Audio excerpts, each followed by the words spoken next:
as they played, he said to the caddy, would you play a few shots with me? And he found out the caddy was way better than him. And when they had finished, he said to the caddy, I'll give you $100 if you play me tomorrow morning. And the caddy said, grand. The American says, Pat, what time shall we play? He said, 10 o'clock, but I might be half an hour late. The American, okay, but when the American arrived at 10 o'clock, the caddy was waiting for him. The caddy took out his clubs. He played right-handed clubs. Most people play golf anyway, right-handed clubs. And he beat the American off the course. And when they were finished, the American said, doubles or quits. I'll give you $200 if you play me tomorrow. No problem, it's the caddy and the American says, what time shall we play, Pat? 10 o'clock, but I might be half an hour late. So the American says, that's grand. He arrived in the team in a minute. Caddy was waiting for him. He beat the American off the course. And when they were finished, the American says, look, this is amazing. I've met several golfers, but yesterday morning, and I played you for $100, you took out a set of right-handed clubs, and you beat me. And he said, today, you took out left-handed clubs, which is unique. You would see some people swinging right, but putting left, but you beat me playing left-handed clubs. How did you do it? He said, it's very simple, sir. When I wakes up in the morning, I takes one look at the missus. And she's lying on her right-hand side, I play right-handed clubs. And she's lying on her left-hand side, I play left-handed clubs. And the American says, well, what happened, Pat, if she's lying on her back? Maybe half an hour late.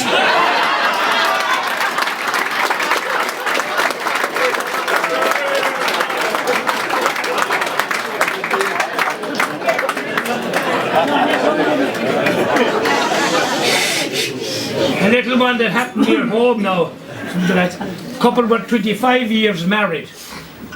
25 years married. And all the wife wanted was a weekend in Dublin. To be different to now, to be Mallorca, Majorca, the Canaries. Weekend in Dublin. And the only thing she wanted was to visit the zoo. To visit the zoo. And anyway, off to Dublin for the weekend. And of course, you'll always know when they're 25 years married. He's walking about 10 yards behind her. And she's often pulling the suitcase up in front. Grand, booked into the restaurant. Following morning, went to the zoo. And of course, Paddy was walking behind her. And she was about 10 yards ahead of him. And didn't she go too near the gorilla cage? And this big gorilla put out his hands and grabbed her and pulled her into the cage. He grabbed her and pulled her into the cage. She started shouting, Paddy, Paddy, what'll I do? What'll I do? What'll I do, Paddy? What'll I do, Paddy?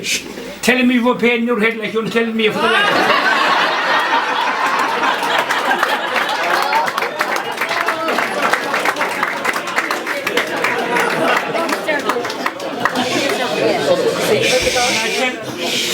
I tell another little one, and that a lot of people, you know, a lot of the small hospitals are closed down.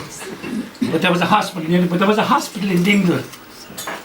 And this man came in from Moria. So? Iran Kiri. But came in from west of Dingle, Moria. He was 65 years of age. This is 60 years ago. Like you. Well, 65 years of age. First time in hospital and first time in a pair of pyjamas. 60 years ago. No pyjamas then. Like the underpants, they're new invention.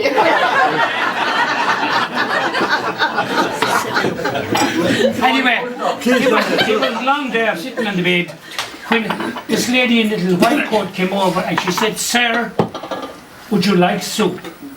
He said, what kind of soup, miss? She said, mushroom soup. He said, take it away, I hate it. And he was sitting there in the bed with you. He was being prepared for an operation. On came this other girl in a white coat. She said, turn down on your face and put down your pyjamas.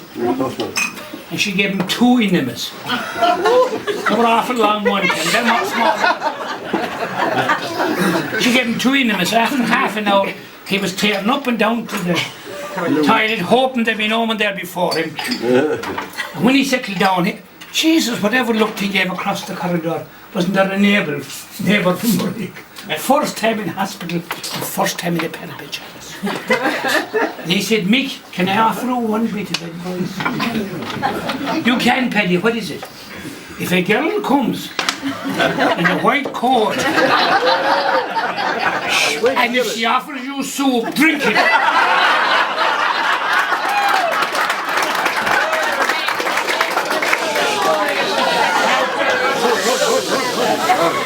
And he said, why so, Paddy? If you don't drink it, you shove up your eye.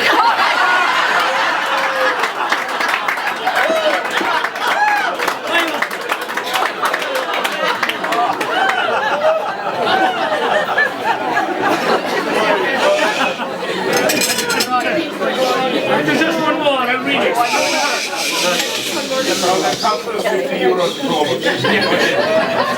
No, I have to read this.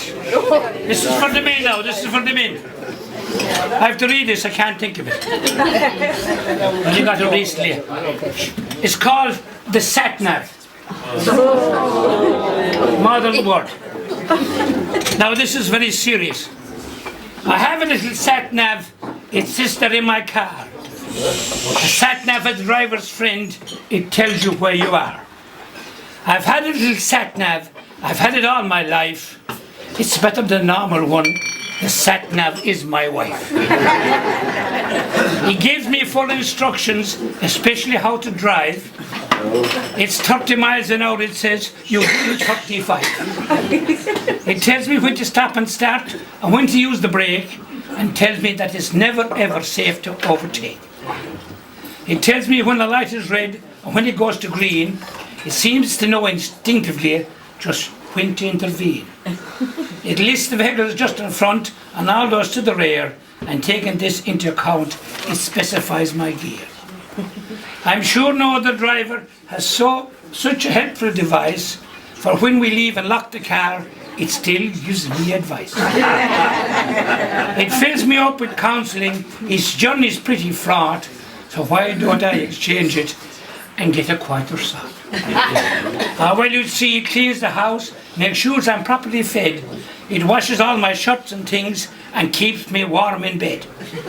Despite all these advantages and my tendency to scoff, I only wish that now and then I could turn that girl off.